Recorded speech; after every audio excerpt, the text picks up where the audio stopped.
good morning from Ghana, and you are welcome to the second edition of SYND's Road to COP28 webinar series, where every month from July to December, we bring series of conversations with experts where they talk about the issues that are usually discussed at every year's COP, so that as young people will be able to understand, engage with them, and be abreast with the issue. Just in case we get the opportunity to be part of the discussion, we'll be able to make meaningful contribution. Last month, we had a very engaging conversation on the global stocktake where we learned a lot from the AGN's lead negotiator on global stocktake. And this month, today, we have just the right experts in our midst to give us education and also for us to interact with them on just energy transition. So don't go anywhere. If you just join us, please use the chat box to introduce yourself. You can also use the Q&A box to ask any question you have even before the discussion starts. And I'm sure along the discussion, I'll give participants the opportunity to unmute and for them to ask their question. So my first speaker for today is Madam Nerrisa Anku, who is simply an energy justice advocate. She's going to give us her opening remarks, and then she'll also tell us in her line of work, when she hears just energy transition, what comes in mind and how is she going to explain the term just energy transition. Thank you once again for joining us. Thank you. Thank you. All right. So a little bit of introduction about yourself, and also when you hear energy transition or just energy transition, in your line of work, what does it mean? Okay. My name is Nerrisa, like Patience rightly said, and I'm an energy justice advocate. And to us, when we talk about the just energy transition, then it means that we're talking about transition to renewable energy systems. And these systems, or the new energy systems, which is based on renewables that we want, is one that shares both the benefits and the cost of energy systems equally, meaning that people bear the burden. If it is pollution, they bear it equally. The people living on the front line of energy projects bear it equally with the people who are also enjoying and they are far away. They bear both the burdens and the benefits equally. That is what energy justice means, simply, to an energy justice advocate. Interesting. Yeah. So whether it's the wins or losses, people have to bear the burden equally. Thank you very much. And that's you describe as energy justice. Thank you so much. Our second speaker is Mr. Dean Bhebhe. He's one of the lead campaigners on the Don't Gas Africa campaign.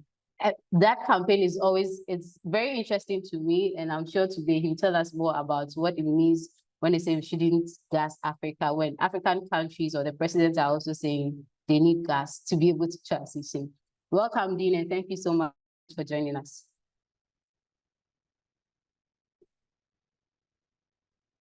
Yeah, hi Patience, hi everyone. Thank you for having me here. And yeah, I think for me, what just transition means in my line of work, particularly in Africa, is I think what Nerrisa said, renewable energy, but fundamentally underlying and highlighting how just transition in Africa represents the visionary bridge between past challenges and future opportunities, ensuring that as we evolve towards sustainable economies, no individual or community is left behind. I would like to believe just transition represents or embodies the spirit of unity, empowerment, and fairness, steering us towards a harmonious coexistence with our environment while fostering prosperity for all. Thank you, and back to you, Patience. Thank you very much, Dean. That was a great introduction to sustainability and prosperity for all. Interesting. All right, and then our last but not the least panelist joining us this morning is the Executive Coordinator of the Strategic Youth Network for Development, Mr. Chibeze Ezekiel. Thank you so much for joining us today, boss. Yeah, you're welcome, Patience, and thanks for the opportunity. So please, what does just energy transition mean to you in your line of work? Well, I'm not sure if I have to repeat what Nerrisa and Dean have said, but simply put, to ensure that whilst we promote clean energy or move towards better forms of energy production utilization, we should not do that to the detriment of the poor and the vulnerable. So basically, that will just be my little contribution to what Nerrisa and Dean have said. Thank you. Awesome. Thank you very much. And please, to our participants, do not forget to introduce yourself. We want to know who has joined us on the call this morning. So please use the chat box. And if the chat box, you can't access the chat box, use a Q&A box. So tell us your name, the name of your organization, and the country you are joining us from this morning. So now let's go into the discussion. My first question is to Mr. Chibeze Ezekiel. And so in 2016, there were reports that you led a campaign against the establishment of a coal-fired plant. Many people believe that that project had a great potential of providing young people jobs in their communities. But so why was it necessary for you to lead a group of young people to stand against or campaign against the establishment of this coal-fired plant? Thank you very much, Patience, for this question. I made a strong omission, which I have to correct. I forgot to greet our cherished listeners and to also welcome them to this conversation. Yeah, so before I touch on why we led the campaign against the coal plant, I think it will be helpful to set the context or to give a background information as to the whole coal project and what also informed our campaign against the coal. So in 2025, in December specifically, the government of Ghana through BRA came out with a scoping notice report on the coal plant. That was supposed to be a 700 megawatt coal plant to be started somewhere in the Konfi central region of Ghana by China's Shenzhen Energy Group. And the project was to cost about $1.5 billion and to be funded by the Chinese African Development Fund and supposed to be a loan. And again, we also got to know that since Ghana doesn't have coal deposits, the plan was to import 1.5 to 2 million tons of coal annually from South Africa. So that was the whole basis, and during that period also, Ghana was going through severe power crisis, and that was where we got the popular term doomsday. So the government felt that the only way to salvage the situation was to look at a coal plant or opt for the coal plant. And for two main reasons. One, because it is cheaper to generate power with the use of coal, and also their argument was that it's going to generate power. So that was the context by which Ghana decided to go the way of coal. But we also have to counter that kind of position from government and with a number of reasons. There are a number of reasons why we felt coal was not appropriate for us. But in the interest of time, I will just focus on just about 2 or 3 of them. The first one is that when we say coal is cheap in terms of power generation, economically, it is true. But that is if we do not add the other externalities, as in looking at the pollution, as in looking at the sanitation problem, as in looking at the health issues. If you add all these externalities, then it means that coal power production, it is not cheap after all. But if you look at the economics, it will sound very cheap, but if you add the other externalities, it will need to be very, very expensive to run and to manage. So for example, we know that when it comes to coal, the use of coal for power generation, it emits carbon, or it has some carbon emissions. So that could lead to air pollution, and that could affect the lives of people, the community people living around the coal plant. That becomes a health issue, placing much stress on the budget or the Ministry of Health. So it's a health component or it's a cost component. Again, when it comes to the coal plant, the waste, or what you call the coal ash, is often deposited in water bodies. And in Ghana or in most African countries, people depend on the water bodies for a lot of things, for bathing, for cooking, for washing, and even for drinking. So if we end up depositing coal waste into water bodies, what it means is that we will end up affecting biodiversity. People might even die, and even cattle sometimes drink from water bodies. They may even die from that process. So again, when it comes to sanitation, there's a cost component in there.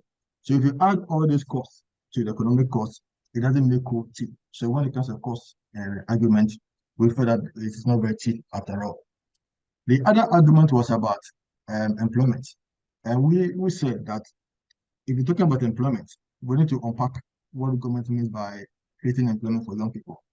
At least we know that there are some background information using the Asogli power plant. How many young people were employed for that project, and how many people were still employed after 3 years or 4 years of the establishment of that plant? So temporarily, it is true that it will create employment, but after building the coal plant, then what will happen to the young people who do not have the skilled labor that is required? So we have to interrogate what the government means by employment. So we thought that yes, it will create employment for about 2 or 3 years, but after 3 years, most of them will be laid off because their skills may no longer be required. And those skills, Ghana don't, we thought that Ghanaians may not have that skills, and they may end up bringing Chinese people to come and work or some foreigners to come and work because of the skills that Ghanaians may not have. But when it comes to employment, we feel that renewable energy promises more jobs as compared to coal plant. Because if you talk about solar plant alone, there could be a job component in terms of building the system. There could be a job opportunity when it comes to installation. There could be a job option when it comes to maintenance of the system. So if you look at the value chain, renewable energy has varieties of areas that can create, job creation for young people. So again, our argument was that if it's about employment, renewable energy is far better than coal plant. And then finally, in the interest of time, we thought that Ghana went to Paris for the Paris Climate Agreement to sign an agreement that we are going to take actions to reduce our emission level as our contribution to the fight against climate change. So why do we go to sign an agreement and then come back only to embark on a project that will be inconsistent with our position when it comes to the Paris Climate Agreement? So that was one other concern we raised. And then the final concern, basically, so I don't take much time, is that given that Ghana doesn't have the coal reserves, then we're going to depend or rely on South Africa for the coal. The question is, how sure are we that South Africa was going to supply us with coal as much as we need? Because we had, some experience with the West Africa gas pipeline, where at the point, Nigeria was refusing to supply gas to Ghana. And that was what actually contributed to the doomsday in 2015. Yes, they signed an agreement, but Nigeria was refusing to share or to send Ghana gas. So again, how sure are we that South Africa at a point, because of some issues or some difficulty between government, might decide, okay, they were no more going to supply you with coal. So what happens? I mean, it means that we will end up having power crisis and all that. But if you talk about solar energy, renewable energy, the sun, the wind, and we don't import them, they are always with us. So let's look at processes or systems or options that are more reliable as against options that may bring us issues or that may not be reliable. So basically, these are some of the concerns we raised against the coal plant and arguing that renewable energy offers more opportunity or solutions as far as employment for young people are concerned. Thank you. Interesting. Thank you very much. These are very strong positions that you have raised in there. I'll come back to you for follow-ups, but now let's go to Dean. So Dean, in the case of Mr. Chibeze Ezekiel, he campaigned against the establishment of a coal-powered plant. And now there's a huge debate around whether or not gas should be qualified or should be considered as a transitional fuel in the just transition conversation. And now you are a co-convener of the Don't Gas Africa campaign. Tell us more about this campaign and why you also believe gas shouldn't be considered as a transitional fuel.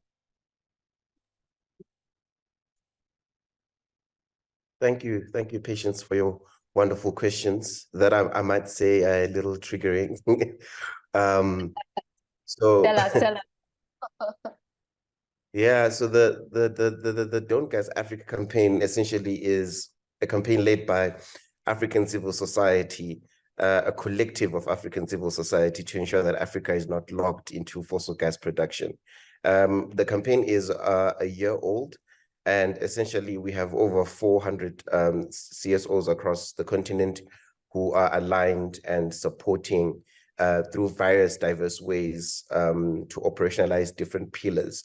Under this campaign, we focus fundamentally a lot on 4 pillars, one being the political advocacy pillar, so how we understand the UNFCCC process, the AMSEN process, the CAHOSC and the African Union process, and also engaging with the African group of negotiators, fundamentally pushing back on policies that are pro gas.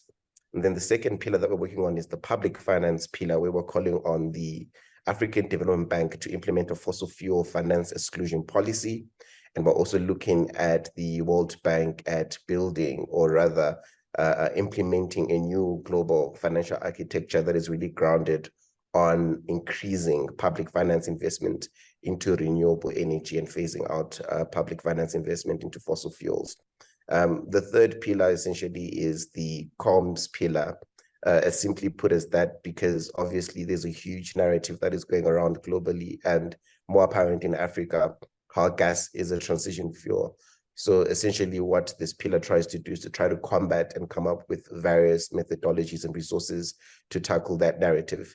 Then the fourth and the final pillar is the Voices for Africa's Future, where we use that pillar to amplify frontline communities who are actually at the forefront of the climate crisis in different spaces across Africa. It is also under this pillar where we're actually shooting a Don't Gas Africa documentary, which the trailer will be aired out for the first time during the Africa Climate Summit. And the documentary itself would be played and aired for the first time at COP28 in Dubai. Essentially, this documentary is looking at different fossil fuel struggles across Africa with select countries. In this instance, we were looking at Cameroon, Senegal, Nigeria, Uganda, and also Kenya. But to get to your question in terms of how we want to understand gas and how it is not a transition fuel, it's very essential that this really essentially builds on the backdrop of the hugely problematic Africa Common Position on Energy Access and Transition. You know, that an African Union Ministerial Technical Committee proposed last year in May, right after the Kigali communique and the change in EU taxonomy, which fundamentally fostered this ripple effect. And this was to lay ground for further fossil fuel expansion on the continent. And this sounds great in paper in terms of, you know, they are discussing a common position on energy access and transition. But in substance, what that position presented makes no significant proposal to the expansion of renewable energy or decentralized energy access. But instead, it represents the interest of the fossil fuel industry by explicitly stating that gas will continue to play a crucial role in the continent's energy mix. And what this does really is present a systematic plan by the fossil fuel industry and African governments who've been co-opted by fossil fuel lobbyists for the massive scale of gas in Africa. And now the continent essentially sits at a crossroads where there is a fight to decide its energy and development future. Many have touted natural gas as a potential energy transition accelerator for Africa, but there are several reasons why this may not be the case. Firstly, gas is still a fossil fuel that's contributing to greenhouse gas emissions, which in turn has led to a wave of climatic shocks across Africa that has left Africa vulnerable. On a continent where fossil fuel infrastructure has left 600 million people stranded without energy access, on a continent that has been polluted, dispossessed communities, and is now ravaging Africa with droughts, fires, floods, and all this is stemming from the increase of our use of fossil fuels on the backdrop of gas, on the backdrop of oil, on the backdrop of coal. And again, the industry then is essentially seeking to change the narrative of gas development and characterize it as a crucial entity for an energy-rich and sustainable future. And this cannot be allowed to happen.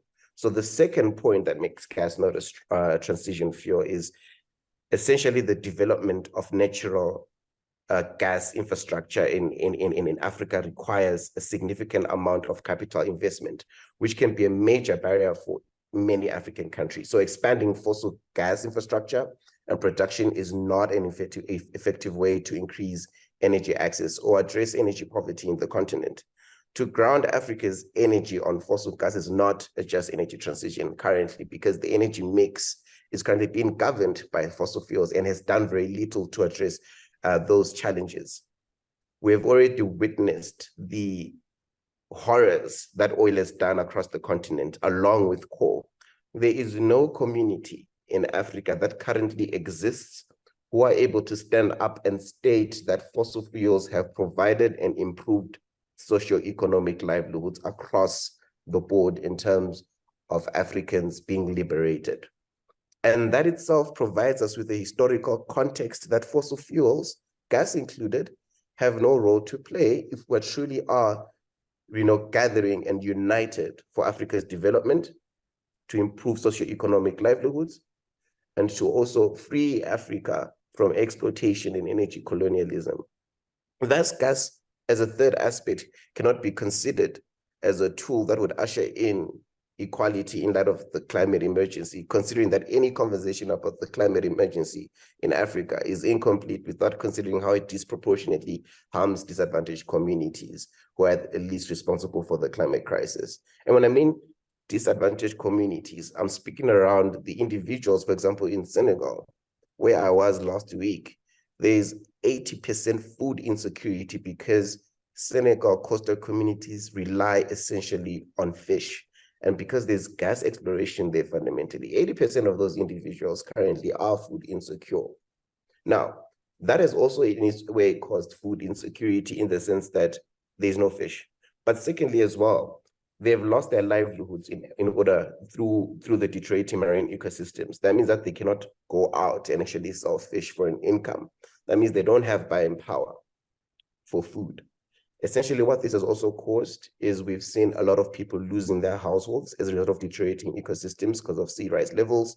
Those houses have been washed away. There was a lady whose house washed away 5 months ago. And essentially her sons decided to then go to the Canary Islands using their fishing boats in the hopes to cross over to Barcelona into Europe to look for a better life. Unfortunately, those sons died on the way.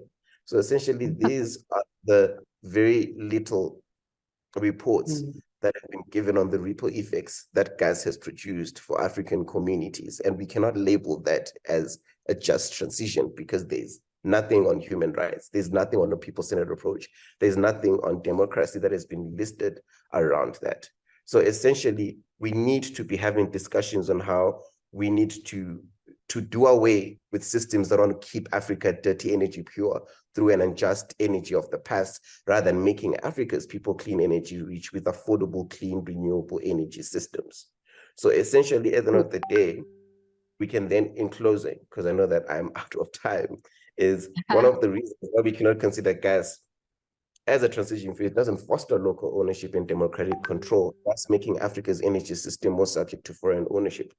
In Senegal, again, the first phase of the Sangoma gas pipeline and the oil and gas field is actually majority owned by the Australian oil and gas giant Woodside, which has nearly 69% equity compared to Senegal's state-owned oil company Petrosen, which just has 18%. So essentially, we are functioning in a system where we are providing energy natural resources to the global north, yet we don't have local ownership and power over that. So even the argument to say that we need to implement gas so that we can get remittances in order for us to actually have buying power in the market is false. Because essentially all those profits, because we only own, for example, in Senegal's instance, we only own 18% of it. That means we do not have actually much profit, essentially also understanding the fact that we are also responsible to building that infrastructure. So at the end of the day, what gas provides is trapping Africa in structural traps that are grounded on energy sovereignty, food sovereignty, and also economic structures and economic activities, because essentially we produce fossil fuels, we sell them, they come back refined and we buy them back. Mind you, when we're buying them back in United States dollars. Africa does not have that currency. We do not trade in that currency, meaning every time we're buying, we're actually creating a debt and a cycle of debt. And essentially, that is not an equitable approach as to how we want to understand the dynamics of the energy systems in Africa. Thank you. I know, Dean, you can go on and on about this narrative, and that's also very strong positions you've stated there. So you believe already we cannot really account for what gas has offered to us as a continent. So really considering it as a transitional fuel would be an error on the part of us and also the communities that we represent. That's very interesting. I'll come back to you too, and now let's go to Madam Nerrisa. You know, as I work as climate justice advocates or energy justice advocates, I'm sure this is a question you've heard a lot, that many people say, well, Africa contributes less than 4% to global greenhouse gas emissions. So why is it important for us to be, considered or bothered about energy transition? So if you can please show more insight on that for us. Okay, thank you, Patience. Climate change is a global crisis, and everybody knows that now we live in a global village. So if we are in a global village and there's a global crisis, everyone must be concerned, including Africans. Africans also have low resilience to climate change. It is obvious. The shortage of food that Dean was talking about, shortage of water, the natural disasters that we have seen in Africa, like Malawi, and health issues that are also accompanied with climate change are evident. There is statistics that shows that out of 180 countries that were assessed for climate resilience, no country in Africa scored above 40%. And out of the 180, the first country in Africa scored 56, was the 56th, and that is quite low. It shows that we have very low resilience. And so resilience is about being able to recover and adapt if there is a climate crisis. So if we don't have that resilience, then we should be concerned. We should be preventing climate change and its negative effects rather than allowing it to happen, because if it happens, we don't have the resilience. We should also be concerned as Africans because climate change has economic implications for us. Although we are consuming less, our GDPs rely a lot on fossil fuels. So we are exporting. If we are exporting, then we are also contributing to pollution. And so we should be concerned about that. And not only are we exporting, we are exporting crude, unrefined crude oil. And then it gets refined abroad and they sell it back to us. So if we don't have someone who is refining for us, it means that our economies will be jeopardized. And countries, like let's say, for instance, in West Africa, in 2022, we contributed 5.2% to global oil exports. And that means that 5.2% of our economies depend on fossil fuels. And if we take the case of Nigeria, in West Africa, when we talk about crude oil, it is Nigeria.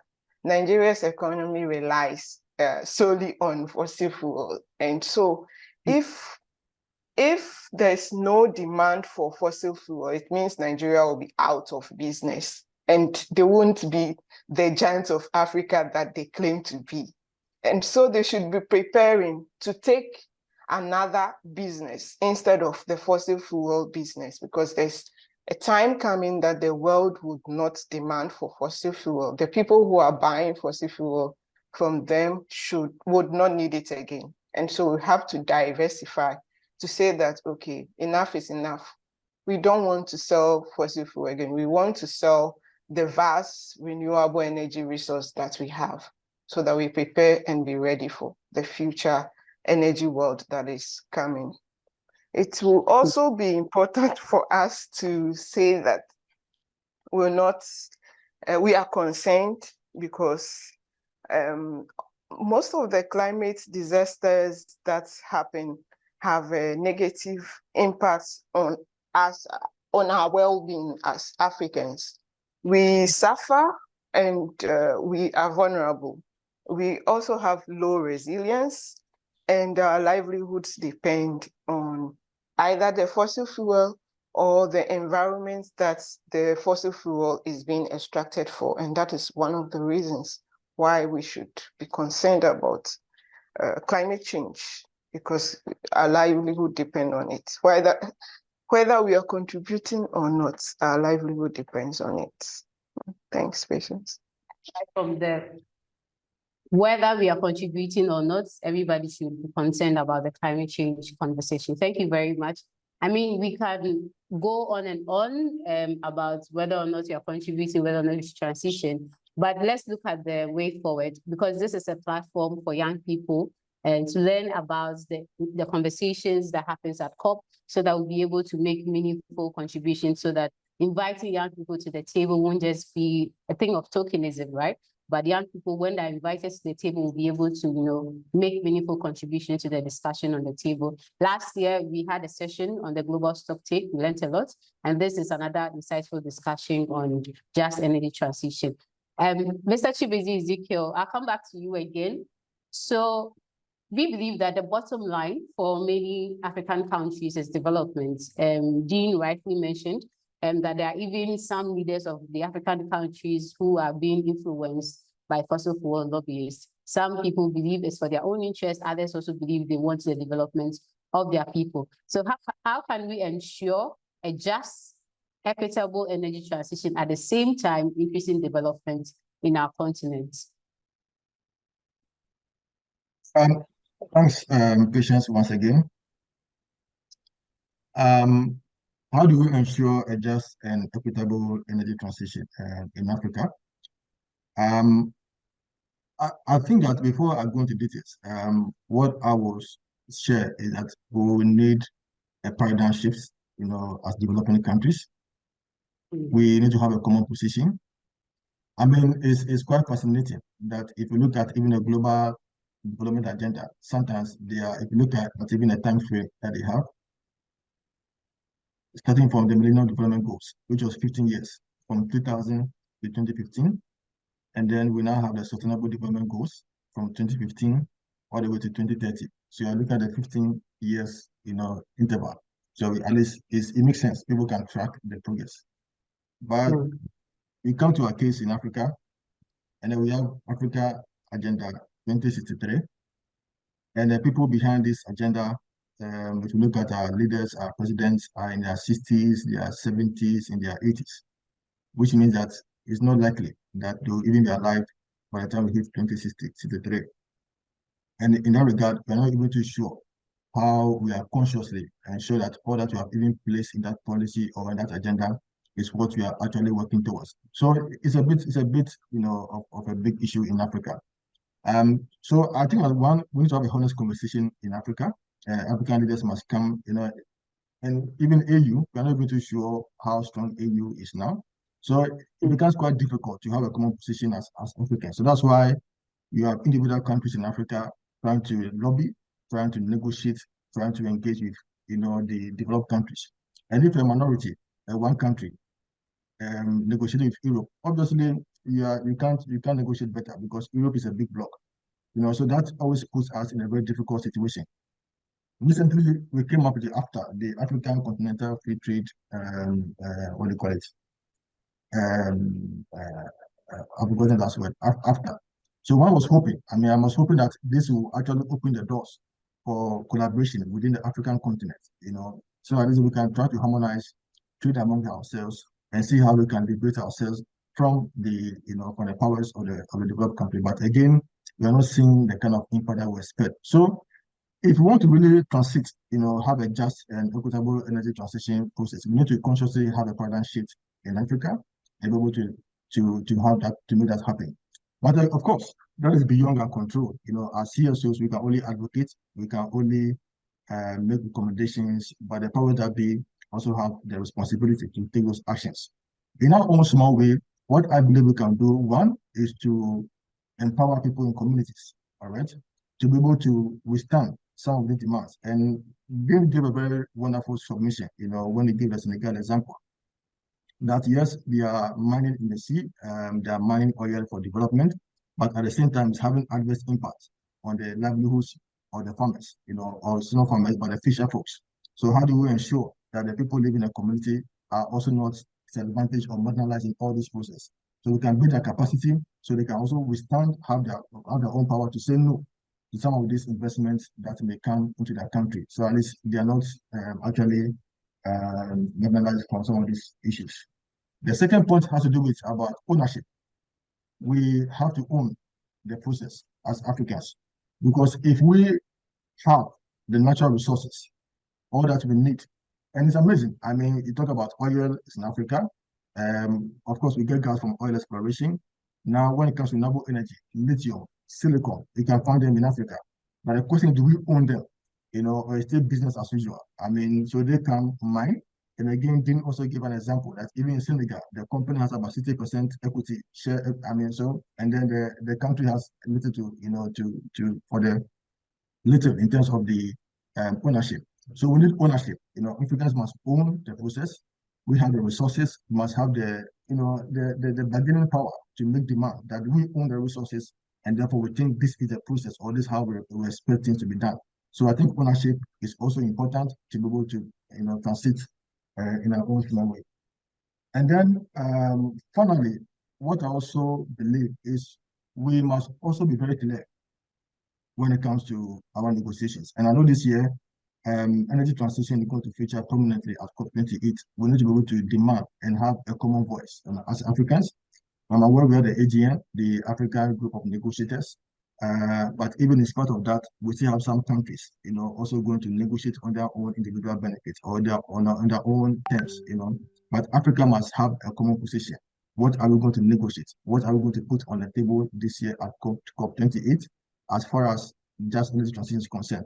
So I think until we begin to have this common desires, common position, it might be quite difficult to really have the kind of just an equitable just transition that will be demand. Otherwise, it's going to be business as usual, and that will not help us in any way. So this is a call for us Africans. I mean, this is the first time they must stand up and demand what is rightful us and make demands, to safeguard the lives of the poor and vulnerable.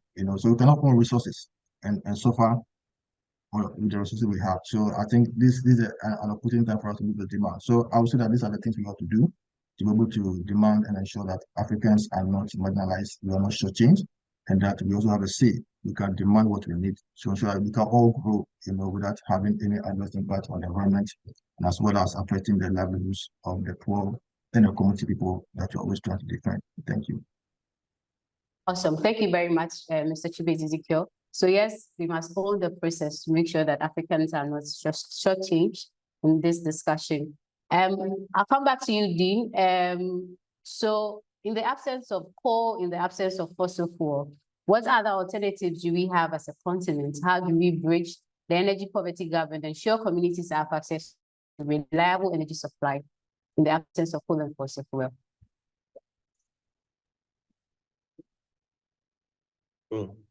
Thank you for that question. I think the answer is something that Chibeze, Nerrisa, and I'm sure everyone on the participants have been thinking around, and that's really renewable energy. Africa is blessed with renewable energy sources, and that is something that we need to tap into. There are three major things that we need to understand as well in terms of combating this, is that we need to start owning the energy narrative, and we need to start strengthening our positions, even ahead of COP28, particularly around Africa's need for renewable energy, in the sense that this advocacy or big push is not about whether Africa has a right to develop. We can all agree that Africa absolutely does, but rather the discussion is, or rather this is rather a discussion and a position about what best way for Africa to develop is, and essentially we are saying one that is not governed by fossil fuels, thus calling upon renewable energy to create those developmental pathways that would unlock Africa's success.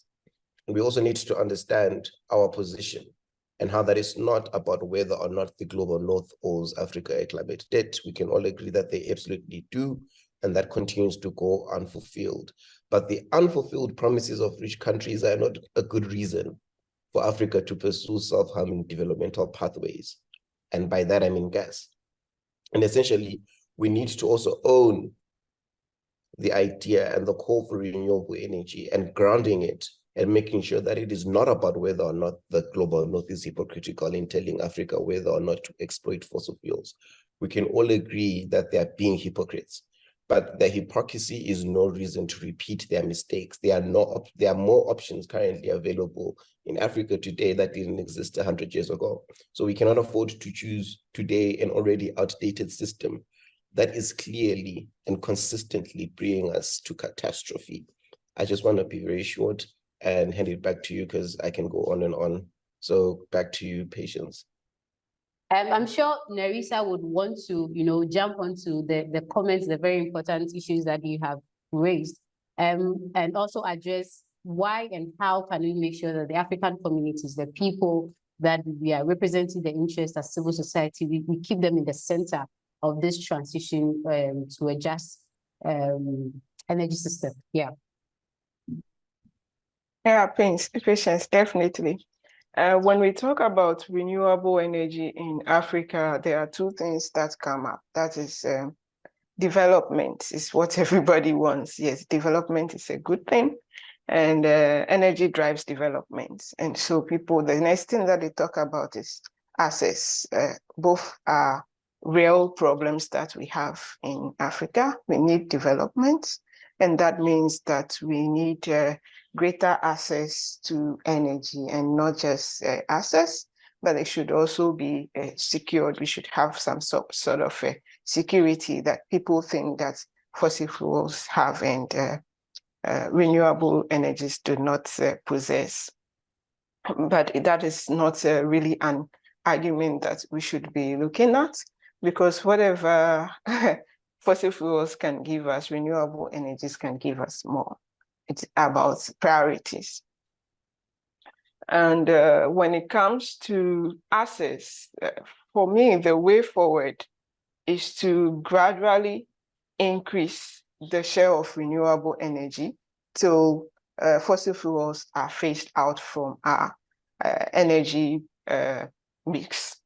And that also means that we should start providing access for the people who do not have access now.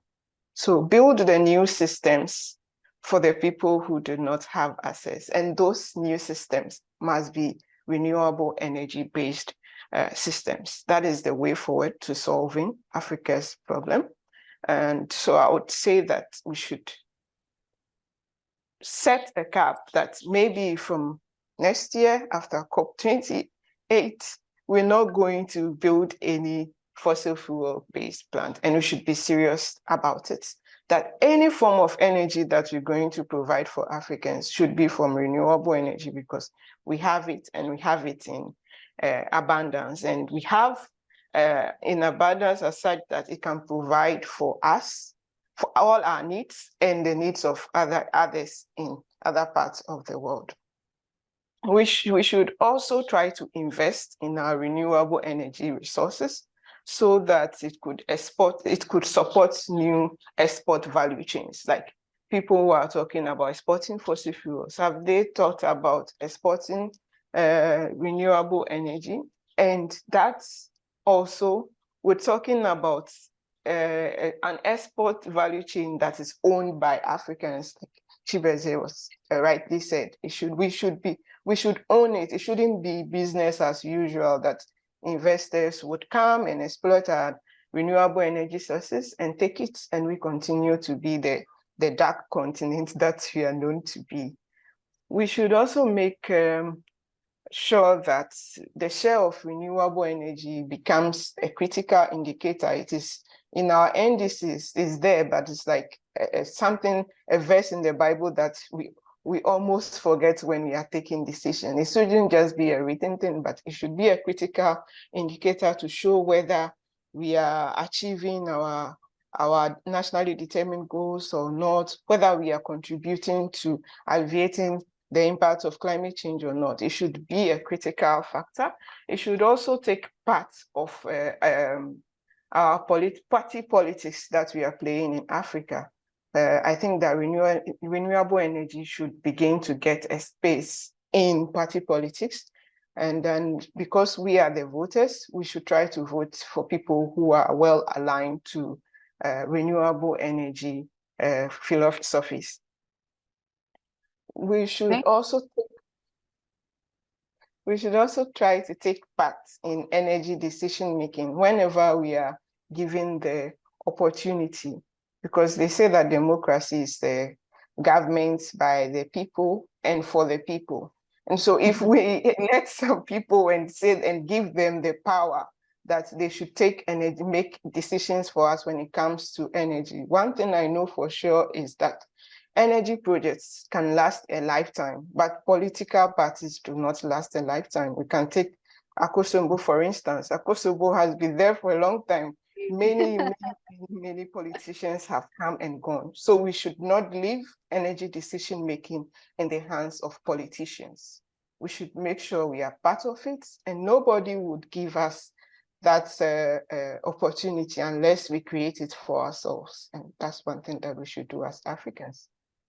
Interesting. I mean, there are so many points you've mentioned that we can use to start a social media campaign already after this discussion, especially the one on anything fossil fuel can give us renewable energy, can give us more.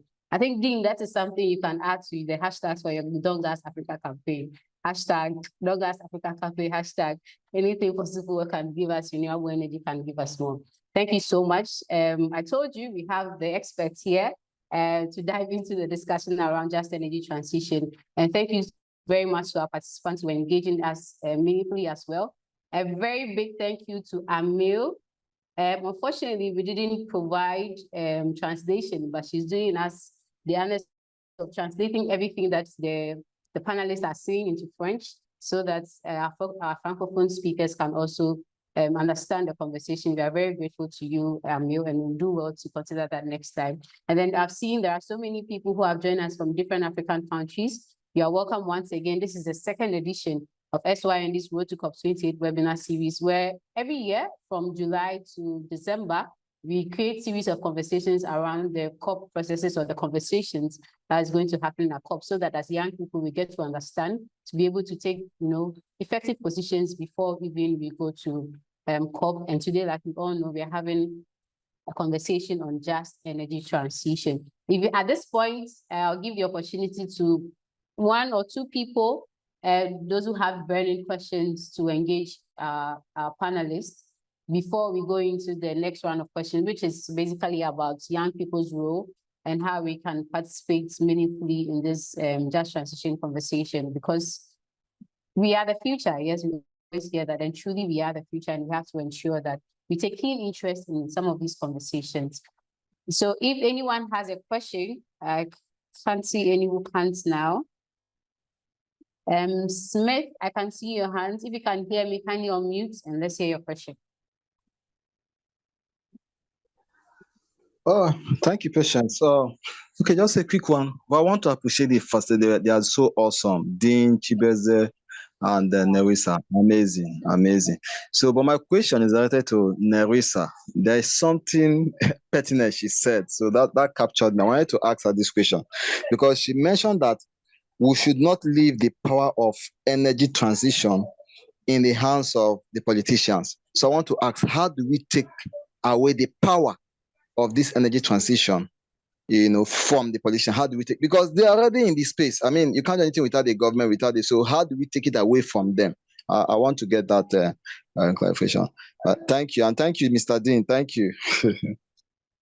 Very much, Smith. So, Nerrisa, Smith wants to do power to the people in its right sense. How do we take power from the politicians to the people of the community, like you mentioned? Yeah, I did also mention that when it comes to voting, we should vote for the right people. So it starts from there. If you are voting for a party that you know that is a capitalist party and also has interest in fossil fuel projects in your country, then right there, you're doing the wrong thing. So as civil society organizations, when it's time for elections, we should also make a conscious effort to actively participate and should tell people what what they stand to gain if they vote for parties that have that affluency or affinity for fossil fuels. I also did mention that they will not give us the power. I know that in Nigeria, there were dialogues on the energy transition. They have a very beautiful energy transition plan. They do a lot of publicity about it. But how many people in Nigeria know what that document contains? Very few people. The whole world is talking about it on social media, and they are showing it as if it's from the people.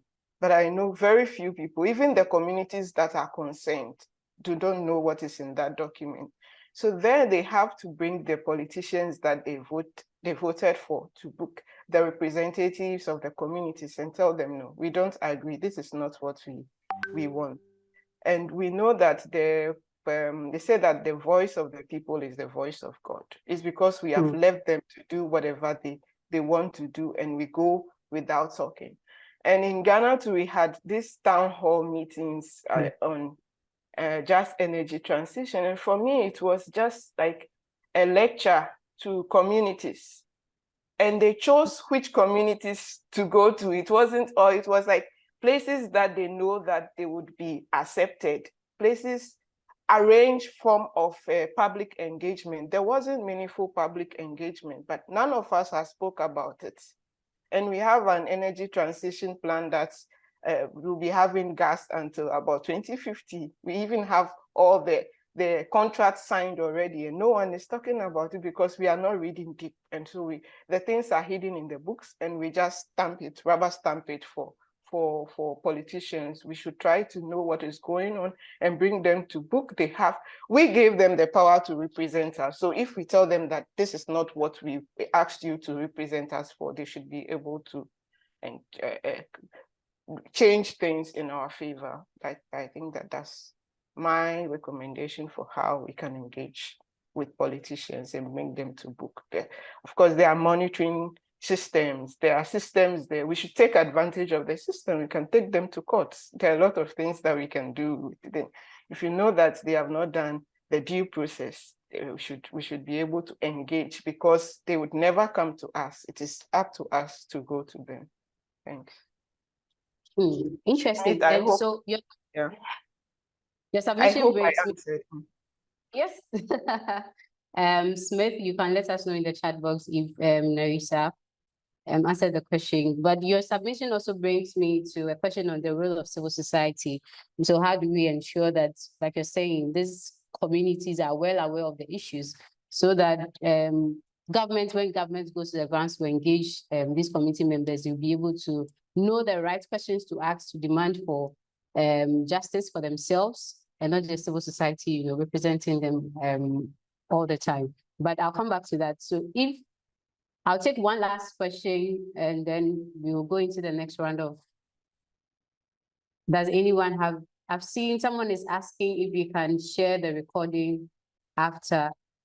Yes, so you find a recording on our YouTube channel. Those who registered for last month's session, we shared the emails with them with a link to watch the recording, so that you can also learn, because truly this is a lot of information that we need time to listen, to be able to grasp. So yes, definitely, if you go to SYND's YouTube channel, in just a matter of days or a few weeks, you'll be able to find a recording on our social media handle. If there's no burning question from the participants, I'll take my shot. So Mr. Chibeze Ezekiel, you work with young people. You are the convener of the Strategic Youth Network for Development. So because this is a discussion being organized by young people and for young people, what would you consider to be the role of young people in this energy transition discussion, and how do we ensure that we are able to take advantage of the emerging opportunities? Because like Dean says, there are challenges, but there are also opportunities that we find in every challenge. So how do we as young people be able to take advantage of some of the opportunities in this space? Thank you, Patience. So for the role of young people, I don't think it's something we have to negotiate on, because young people have a role to play. They are key stakeholders. If for nothing at all, whatever choice or whatever decision our leaders make today are going to have impact on the youth of today, be it good or be it bad. So that is very clear, and the youth must also get involved. Unfortunately,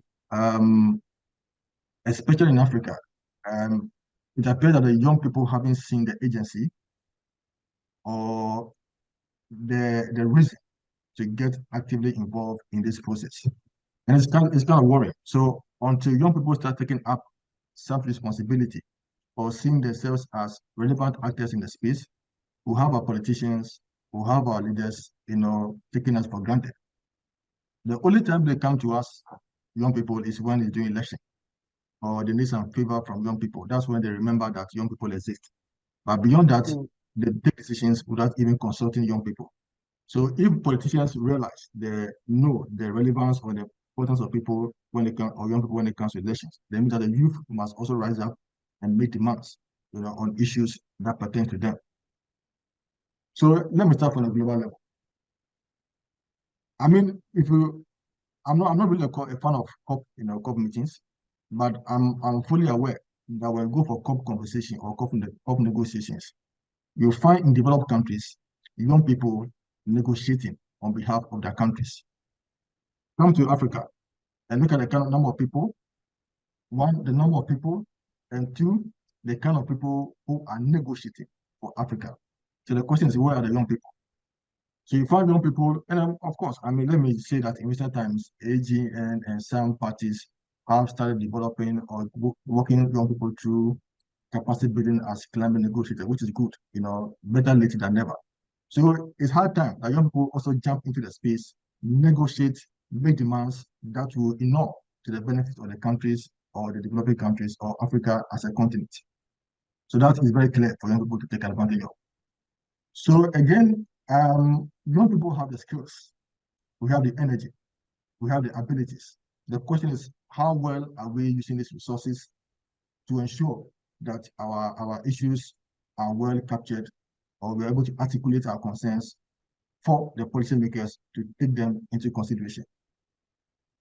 Again, in spite of the fact that today, even though I have not done any research, I'm sure I can rightly say that 90% or 95% or even 99% of social media users are young people. So the question is, and not only are we using them as just, if you like, subscribers, but young people are the ones who are developing the app, who are creating different apps, social media apps and all that. So the question is, if young people have this platform, how well are we using this platform to demand for change or demand for what we need? Unfortunately, if you go on social media today, young people tend to spend more time, recording jokes, funny things, things that doesn't add value, to us, that doesn't challenge us in terms of our thinking capacity, that doesn't play demand on policymakers, because we virtually take things for granted, or we think we're having fun, But the question is, if that's what we are doing to us ourselves as young people, what are the things that our other colleagues in other developed countries are doing? So it must be a wake-up call for us as young people in Africa, that we don't take this thing for granted. Let's use our energy wisely. Let's use our skills to demand, from our leaders. So number one, let's demand from our leaders that if you go to climate negotiations and make agreements, let's demand that there's a heed to the agreement. Let's use our social media handles. Let's use our skills, whatever platform we have, to make demands and put pressure on our government to heed to their own commitments, instead of wasting time on things just to while away time or to have fun. It's serious business. We are talking about the future, our own future. So let's not take it for granted. Two, let's also take responsibility and not relinquish everything into the hands of our politicians. I mean, if at this stage, our governments are coming out with policies, are coming out with laws, are coming out with legislations, are coming out with some directions, strategies and plans, and are not involving young people, it means that they are taking decisions on behalf of young people, which ought not to be so. But the reason why they are doing that is that we are refusing to take responsibility, because once we are active and we are demanding and we are putting pressure on them, then they will begin to see us as relevant actors and start even engaging us before coming out with some of the policies that they agree on. Because normally when government comes out with a policy, it is often very difficult to demand for change, because it's a whole process. They spend time, they spend weeks for consultation, they spend months and years, they are funding for it. And when the policy comes out, it becomes quite difficult to change. But if you get involved from the initial processes, we can start making demands, we can take responsibility and say we can push for what we need. So by the time the policy is eventually adopted or finalized, at least our concerns or our views will be captured in the policy. Even if not 100%, at least we can have some of our views reflecting in the policy. Otherwise, if we don't take that responsibility, our leaders will always think on our behalf. Again, young people must look at this as a business opportunity. All right, not just advocacy, but what are the enabling opportunities in terms of business, enterprise? You talk about renewable energy.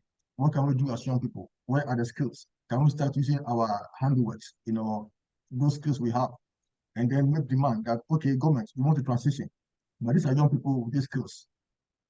Maybe it may not be polished, but we are demanding that train them, give them all the skills they need, provide financing, build their capacity, so they can start producing the solar systems that we need instead of importing them. But if we don't showcase the skills we have, our ability we have, government will always have an excuse that let's import because we don't have the manpower or we don't have the skills in Ghana to make those provisions. So let's showcase our abilities. See that as a business opportunity when it comes to the just transition and some of these issues. And then finally, largely, Africa has been seen as an agrarian, continent, and therefore most of our issues are kind of aligned, as the same. So if agri is indeed the backbone of Ghana or Africa as a whole, and young people are being encouraged to go into agri, how can we go into agri differently, as a way to showcase that this is a path that the young people are choosing as a contribution to just transition? If we are using firewood or wood fuel for fire and want to save our forests, how do we use organic waste into pellets and break it as a solution to address wood fuel or forest degradation? This can be taken up by young people. So you have a whole value chain in a farming, when it comes to agriculture alone, so that the farmers who are producing the crops, and once they come out to the byproducts, or if you like the organic waste, you have another chain of stakeholders who will take up the waste and convert the waste into briquettes or pellets. You have another group of young people, so it becomes a value chain, creating employment. And these are things that young people can take advantage of to showcase that government, we are prepared and we are ready. All we need is to give us the enabling environment. So until we're able to showcase some of these blueprints, it becomes quite difficult for the youth to demonstrate that they can also become the real change actors or agents of change that we are expecting them to become. So young people have a role to play. Let's, one, be very conscious, be very deliberate, and make our demands very clear, and also push government to honor the commitments they go to sign, not only on their behalf, but on behalf of the countries and the continent as a whole. So that would be my little contribution on the roles of young people. Thank you. Thank you very much for those great submissions, Mr. Chibeze, Ezekiel. So whatever platform we have as young people, we should, and whatever skills we have, we should be able to use that to push for a better narrative, which is renewable energy for all. And there's one question in the chat box. I don't know who the question is addressed to, so I'm going to read it, and then any of our panelists can jump onto it. It's from Kodima Sita. Do you think Africa is ready to transition, and will country-based timelines deliver transitional results? Kodima, if you are on the call, it would be if you can unmute and ask your question, unless our panelists are able to understand the question, because I'm finding it difficult to understand it as well. So if you can, please unmute and ask your question. Hello? There's another hand up. Okay, Smith's already asked this question. Oh, thank you, Patience. Thank you. Okay, just a quick one. And this question is for Mr. Dean. Yes, and that is with regards to Don't Gas Africa campaign, and we understand that even the impact of gas, whether it's gas flaring or natural gas, is different across the African continents. That is different from country to country, even state to state within the African space.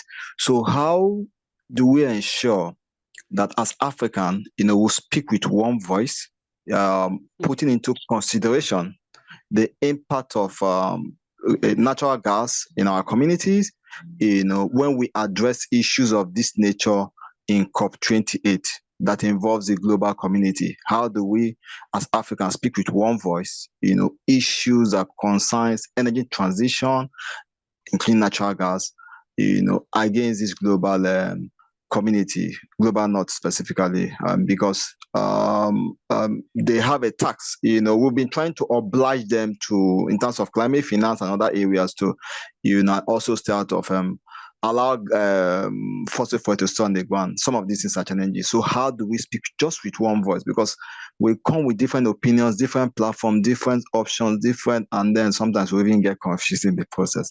So I would like Mr. Dean to address this. Thank you. Thank you. Thank you. Dean, so actually that's the question I was about to ask about. So we are going to Africa Climate Week, and then there's also other pre-COP events before COP28. What narratives or what positions should young people push for when they get the opportunity to be in these spaces? So it's somehow related to the questions made. So I just wanted to ask so that you can respond to them quickly. Sure. Thanks. Look, it's one of the major problems Africa has is that we don't have a common position. And that's something that we need to establish and start bringing people into the space. And there are different spaces currently available right now, such as the Africa movement building space. And we can easily come up with an African position, particularly on renewable energy and how we want to agree in terms of what that would look like on an annual basis. And I think that would be a first stepping stone, coming out with a common Africa position. Now, yes, how people experience climate change and fossil fuel extraction is different in the sense that others is oil, others is gas, others is offshore gas, others is onshore gas, there's gas flaring, right?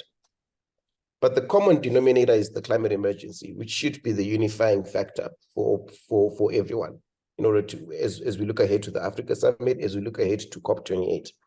But largely at the same time, there are many similarities across the board.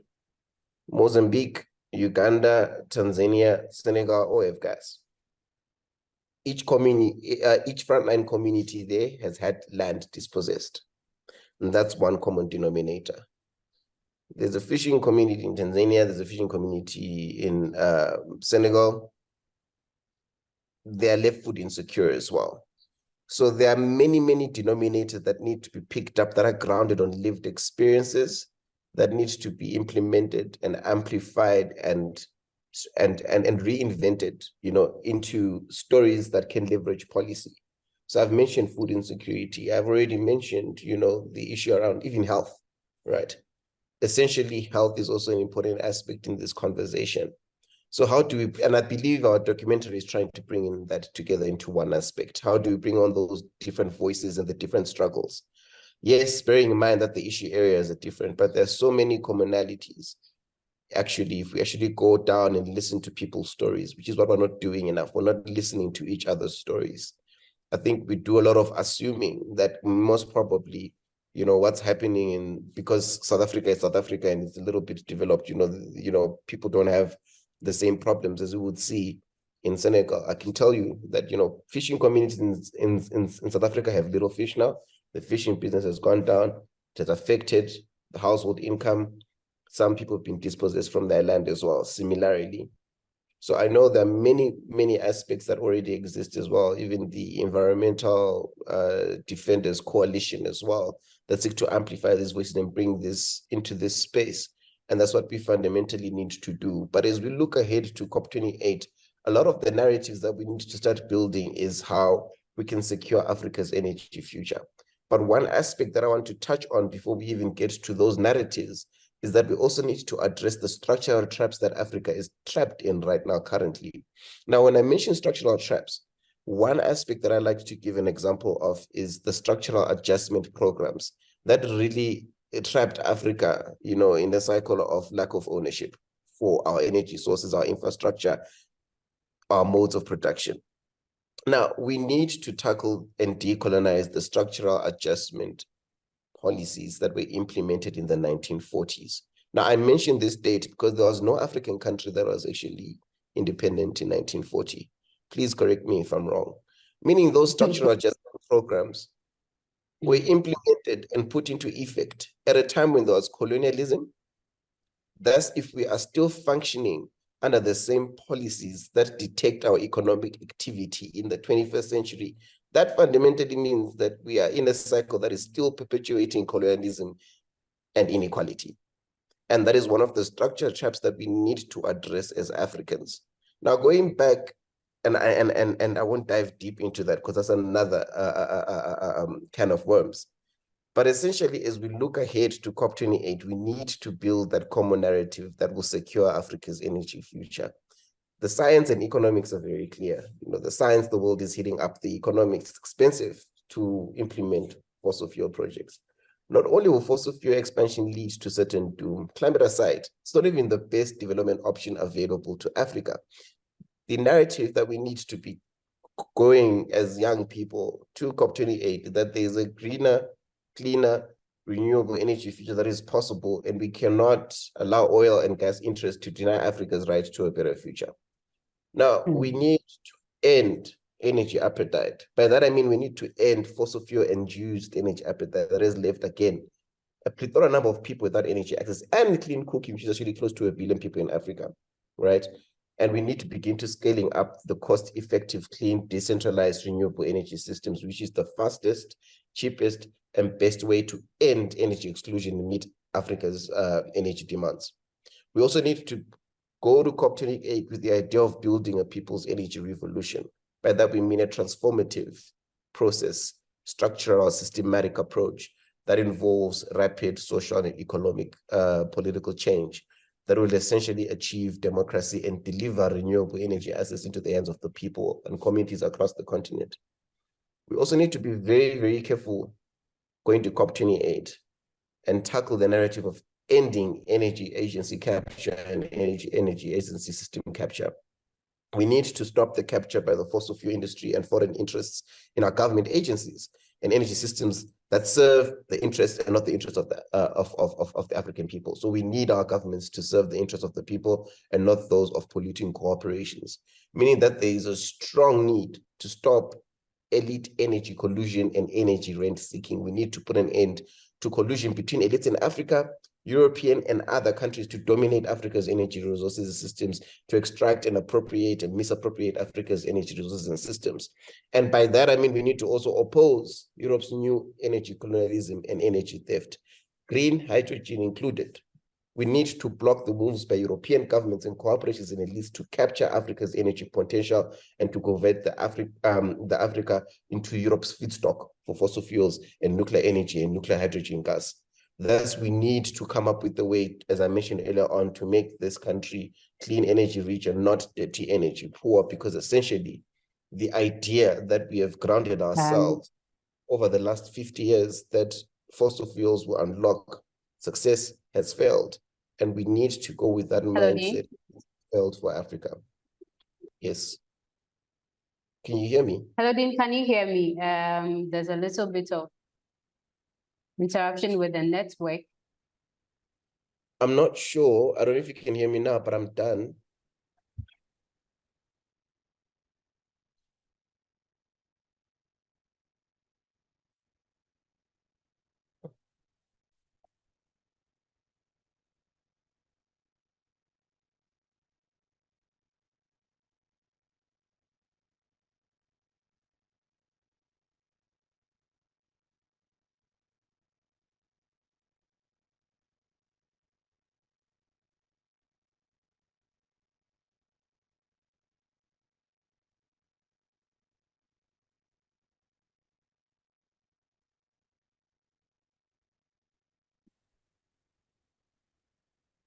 All right.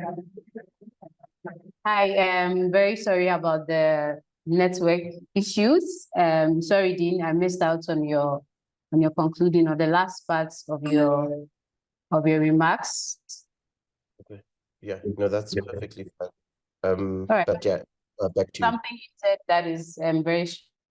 So as young people going to the Africa Climate Week and COP28, we need to go with a position that there is a cleaner, better forms of energy that we need as a continent to be able to develop and not end up in the trap that fossil fuel has set for us as a continent. So thank you very much. Nerrisa, I usually in this conversation, so when we talk about the vulnerable We say women, children, young people are vulnerable, but then there's always a temptation for us to box all of them into or together in one box. But I believe there's a particular role that young women can play when it comes to ensuring a just and equitable transition to cleaner forms of energy. What are some of these roles that young women specifically can play in this conversation? Thank you, Patience. So we're all in a global village and we have global goals. And one of our global goals is that we need to ensure that everyone has access to electricity by the end of 2030.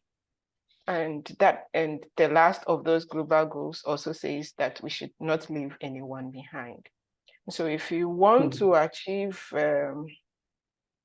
universal electricity access or universal energy access by the end of 2030, then it means that we need to involve women in decision-making. We need to involve the vulnerable, which are mostly women in decision-making. And in involving women, we should also recognize that the energy needs of women as primary energy users and as household managers is different from that of men. And so if we make decisions on behalf of women, then we are not doing the right thing. We shouldn't box women and men together, because what women need energy for is different, and it's more than what men need energy for. So if we make our projections based on data gathered from only men, then it means that we cannot achieve that goal. And for that reason, we have to involve women. We have to consciously create spaces for women to also air themselves. And as women, we also have to equip ourselves in order to take part, to be involved. If we are given the chance, we all say that we want a chance at the table. If we are given the chance at the table and we don't have the skills, there's nothing we could do. So we should, as women, as young ladies, we should also take advantage to equip ourselves and to equip ourselves with the right skills in the energy sector. And that is where STEM comes in: science, technology, engineering, and mathematics. The world is going digital and AI is the way. And women need to be equipped, especially in the energy systems transition. In order to transition a whole system that is based on fossil fuel to renewable energy, you need a restructuring of the grid, and that is science and technology. So women should be taking up careers in those fields. They shouldn't say that those fields are not the best, are difficult, because those skills have the jobs. And we know unemployment is also a problem in Africa and the whole world as a whole. And then there's projections that 19 million of the jobs that are going to come up by 2030 are going to be in STEM. And so why don't you pursue something in STEM in order to get employed?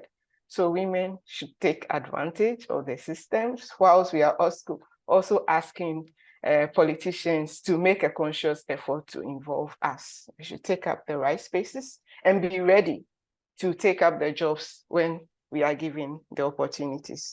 Thank you, Patience. Thank you very much. This is a discussion I wish it wouldn't end, but we also have to give our panelists time for them to also go and continue with the rest of the work they have for the day. And so we are coming to the end of the discussion. However, I want to give people the opportunity, if they have any question that they want, specific questions to the panelists that they want to have them addressed before we go. Even though I have my final round of questions for them, but if the participants have any question, you can let us know in the chat box, or you can raise your hand. I'll give you the opportunity to speak.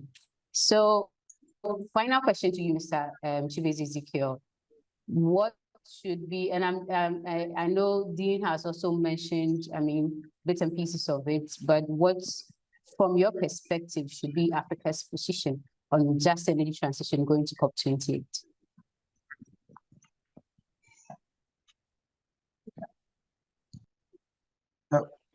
Can you hear me, Patience? Yes, loud and clear. All right, thank you. So I don't think we have to belabor the point, because Dean rightly nailed it, that we need to demand for cleaner and better forms of energy. And that Madam is very clear, from our leaders, as we prepare, or from Africa, as we prepare for COP28, and not fall in the trap, of this fossil fuel industry. I think that to a large extent, we may, as CSOs, we may also have to support our government, because sometimes I want to feel their pain or their limitation. But once they see that we are supporting them and that we are with them, perhaps they can have a way to demand for those actions. And then also did mention the MOM, the movement of movements, that we can try and support or provide some information or some advice or some input into our Africa's position, so that we can collaborate with our government, and that, so that when our government is speaking, at least they should speak that they, knowing that they have the support of the citizens, they have the support of CSOs. So at least the global north will know, or the fossil fuel industry will know, that the demands coming is not just about political appointees in African government, but these are demands coming from the people in Africa, largely supported by CSOs and some of the movements. So that's what I'm going to say, that our position was very clear, very specific. Let demand for a cleaner and a better forms of energy. Thank you. Thank you very much. Do you have any concluding remarks for us? Then we go to Madam Nerrisa, but there is a hand up. I can't see the person. Justice. Okay, briefly, Justice. Please unmute and let's hear your question. We'll be wrapping up shortly. Thank you for this opportunity. Good day, ladies and gentlemen. It has been a very insightful and enlightening conversation. Thank you, Dean, Nerrisa, and Chibeze. My question is to any of you. A very important factor in this energy transition conversation is finance. We all know that where the fossil fuel industry has moved from to today, it has made the system very, very cheap, made fossil fuel very, very cheap. And but in the long run, the social cost and the health cost, as well as the environmental cost, is going to make it very expensive. And that is what we are seeing today with this climate crisis. However, the renewable or clean energy that we want to get to, it's made it expensive to save us in our health, our environment, and our social aspects. So how do we solve this financial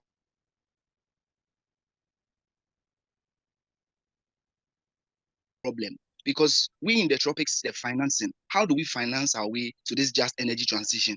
Because if you look at our energy transition plan, we can see that majority of the finance is from Western nations or from the global north, but it looks like they're already failing in that aspect. How do we finance ourselves so that we can save ourselves from this problem and work our way towards this energy transition we are all looking to? Any of you can take it, please. Thank you.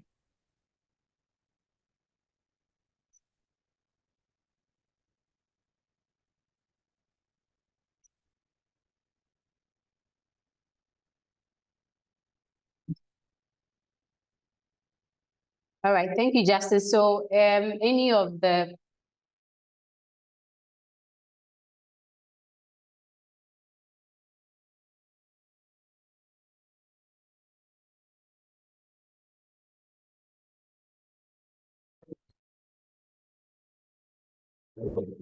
All right, so that's a very interesting question, Justice. Thank you for bringing that up.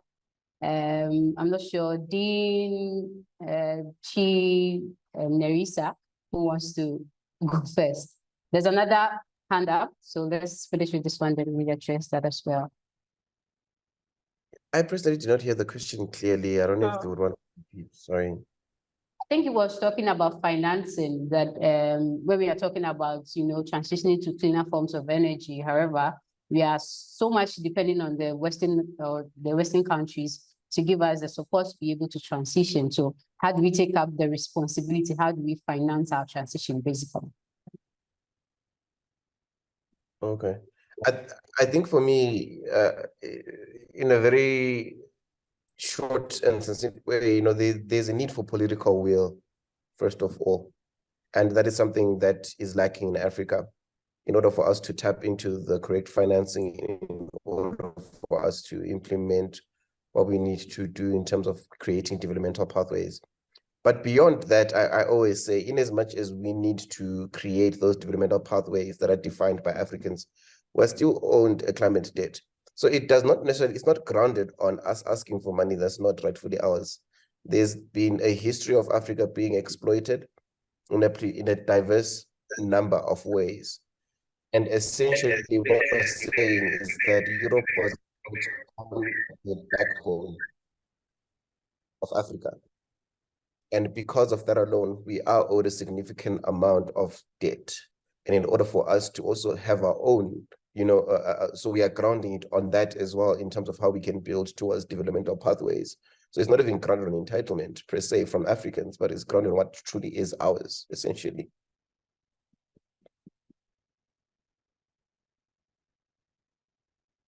I don't know if I'm still on. I think, Nerrisa, you can hear me, I think. So it should be Patience who's offline. Yeah.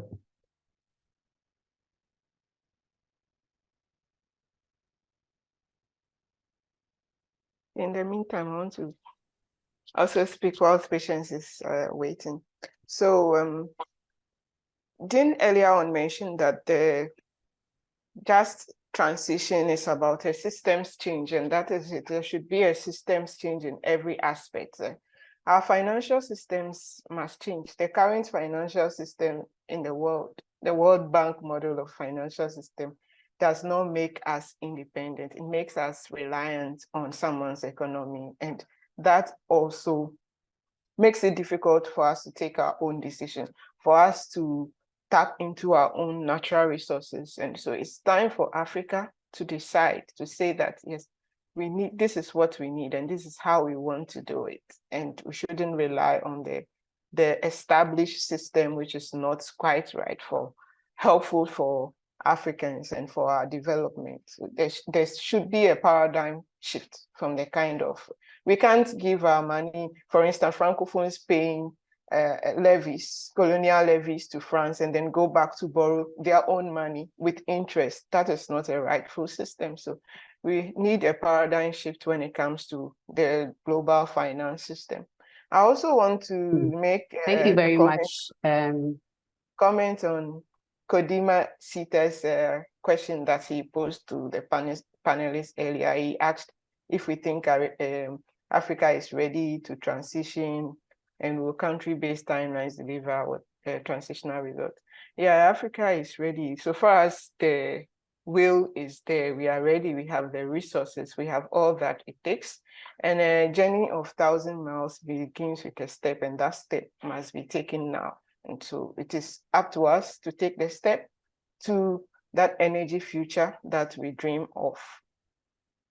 And to Stephanie also, she said, what are some of the supports available to push women in STEM? So there are lots of networks, global, national, and regional networks for women. We should be able to align ourselves in order to learn and to empower ourselves and take advantage of the systems.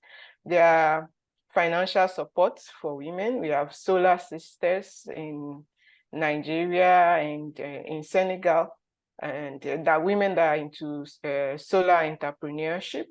There are also mentoring systems for young ladies in STEM, or ladies who want to pursue STEM. We should take advantage of such opportunities. It's better to learn from the experiences of the people, the forebearers, than to start all over. So let's try to align ourselves with people who are already doing it and learn from them. Thank you. Thank you, Nerrisa. I think you should add your concluding remarks as well. My concluding remarks as an energy justice advocate is that we have the power. That power is in our hands. We have the power and we have the right to promote and to resist any form of energy projects.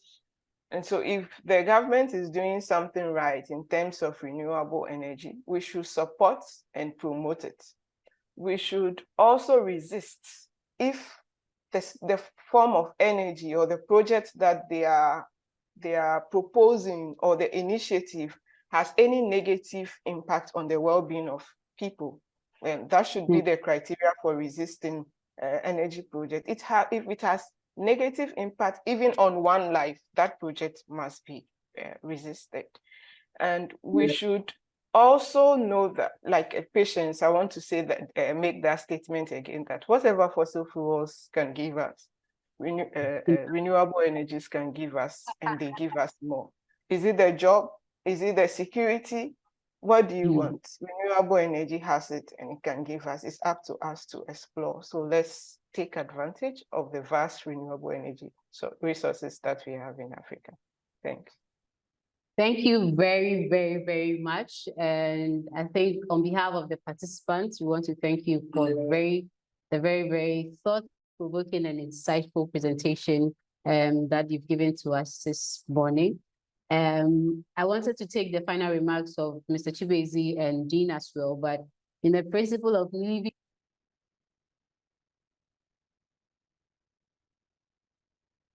and then so far it's only men who has asked a question. I don't want to be accused of being gender biased. So Irene, if you can hear me, I'll give you 2 minutes to ask your question so the panelists can respond to that, and then we take the closing remarks.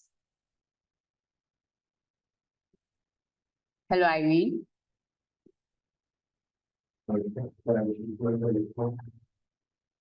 She's okay. Irene, she's here. I think people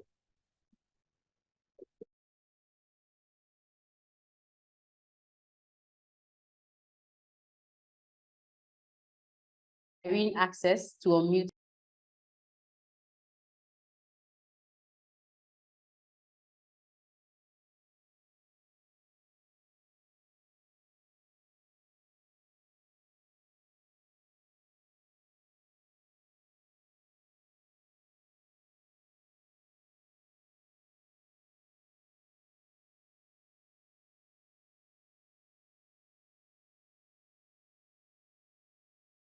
Okay, Irene, you can also use the Q&A or the chat box since you're having challenges on muting. Now let's take Dean's closing remarks while we wait for Irene. Irene, don't worry. Today you ask your question before we go. So Dean, let's take your closing remarks whilst we try to sort out the technical issues.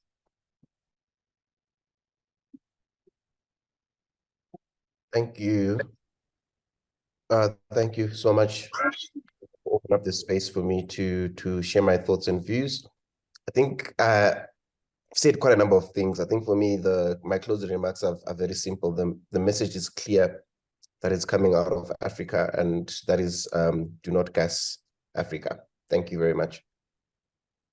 Do not gas Africa. Very simple and straight to the point. And I'll say we can add a hashtag, whatever fossil fuel can give to us, renewable energy can give us more. Thank you very much, Dean, for spending time with us and educating us young people on just energy transition.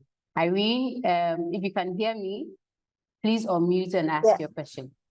Yeah. All right. Thank you very much. Thank you very much. I can really hear you. Thank you, Dean, Vanessa, and Chibeze, for all the insightful presentation. My question is, what are the really examples of renewable energies that vulnerable communities can really adapt minus briquettes? We know it's one of the locally led solutions to climate change adaptations. And then when we talk of solar, the question is how many really vulnerable communities or families can actually be able to purchase the quality of the solar panel that is really favorable for their environment. Yeah, maybe Dean can take it over. Thank you. Yes, Dean, you can respond. Hello?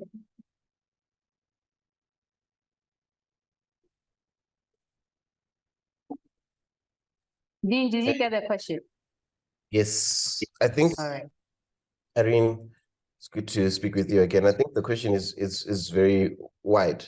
Because we're talking about real life examples that communities could essentially use, and we could go on and on about it. But what I can then say is that, for example, there's a community in Zimbabwe where the schools in the rural areas were not at the correct rate in terms of the educational systems. What happened was there was an initiative called Regain 37. What they did is they created routers, Wi-Fi routers that were solar powered, and made each household pay, I think, about $1 to implement the implementation or the operationalization of such an initiative within the school. So it just cost $1.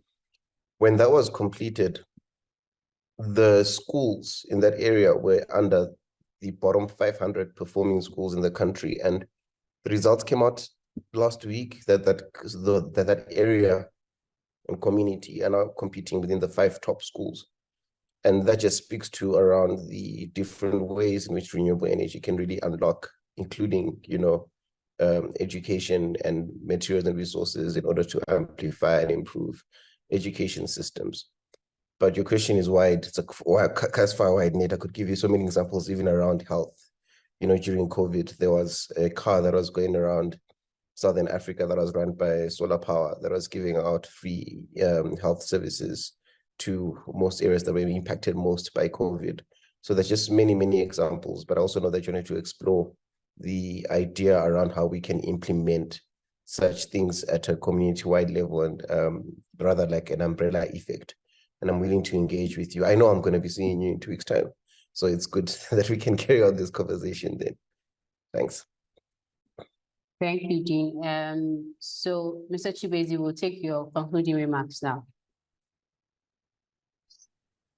Yeah, thank you, Patience.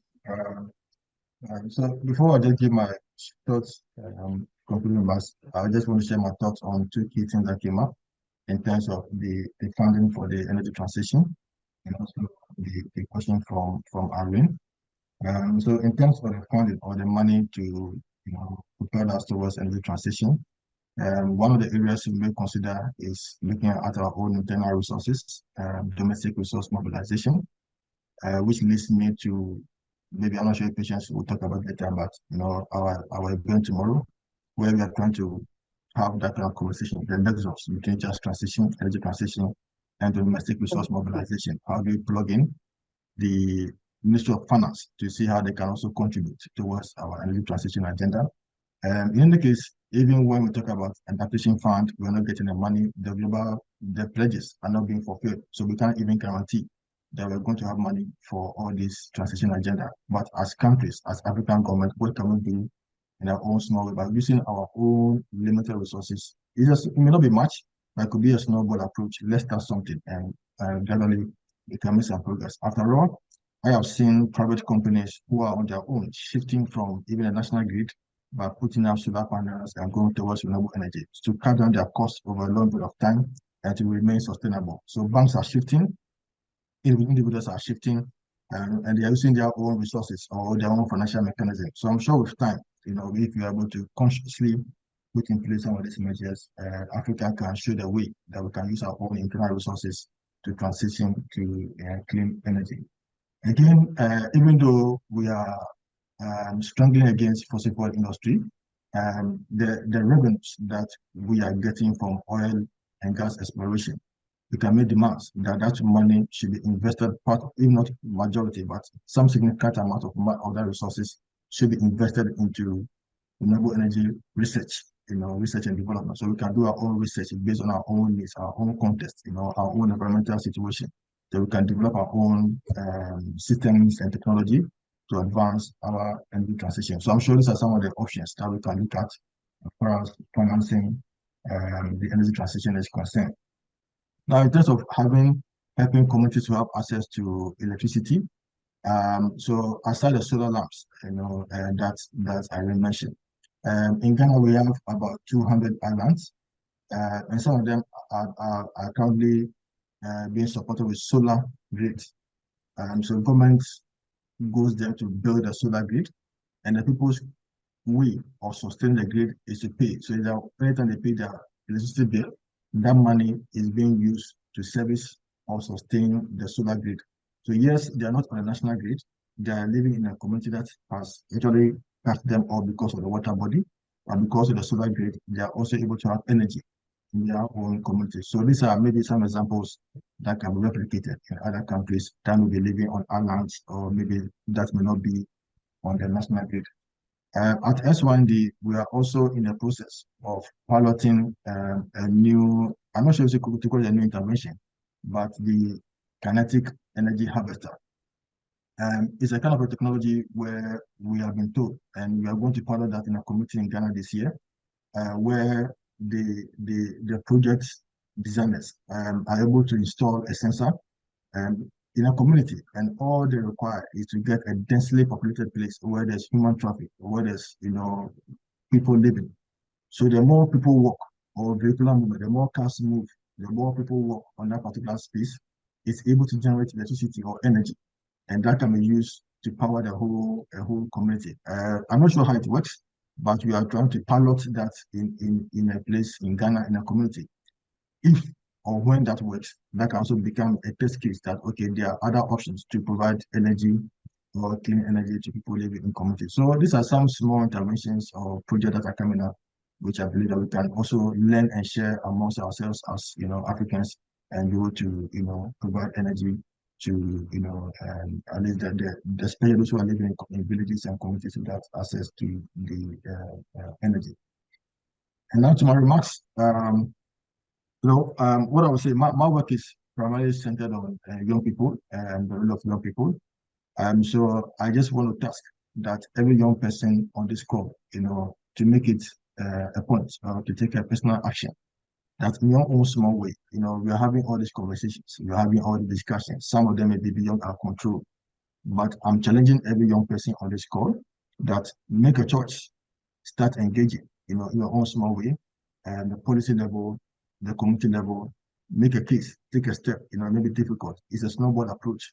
So you can also have your own story. You can also share your own contribution that as a young person in your village, in your community, these are the steps you are taking, as your contribution to helping us to arrive at the energy transition that we are all aiming to get to. So it's a call that I'm making for all young people. So at least later on, we can all come back and share our own story that even without power, even without political power, even in our own small way, these are the steps we are taking as a contribution towards ensuring energy transition. So it's a challenge I'm throwing to other young people on this call, so we can also showcase that even without much resources, we can also add our voice and contribute to the process. So thank you once again for this opportunity, patience. And I'm also grateful to all my colleague panelists and also the wonderful viewers who join us today on the call. Thank you very much. Thank you very much once again for your time and for those very insightful thoughts that you've shared with us young people today. We are at the end of the discussion, but before we go, let's all take, if you can, it's not compulsory, you can turn on your video. We are going to take a group photo, and then like Mr. Chibeze also mentioned, tomorrow there's a conference happening on energy transition and domestic resource mobilization. My colleagues will share the link in the chat box so that you can also participate in that discussion as well. So we are going to have very detailed discussion. There's a research or a survey that was conducted on just energy transition and domestic resource mobilization in Ghana. Tomorrow, the team will be presenting the finding to generate further discussion on this topic. And so if you're interested and you would want to also join in, you can use the link. It will also be shared on our social media handles as well. So you can take the link from there and then you join us tomorrow.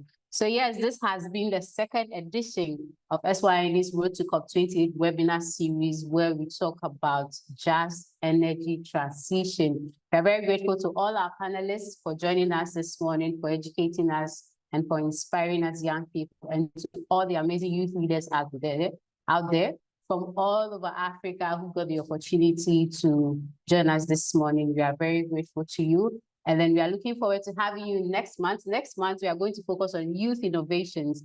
and how we can ensure as young people we can promote our work and also get the older generation to promote the innovation of young people at COP28 and beyond. So do follow us on our social media handles. We are going to share the flyers, the link for registration so that you can be a part of that conversation just as you participated today. Today, I'm going to give a star award to Amel. She did a very fantastic job of translating the discussion so that the people or the French speakers will also be able to follow. And the next time we do want to take that into consideration as well. So thank you, Mr. Chibeze, Ezekiel. Thank you, Dean.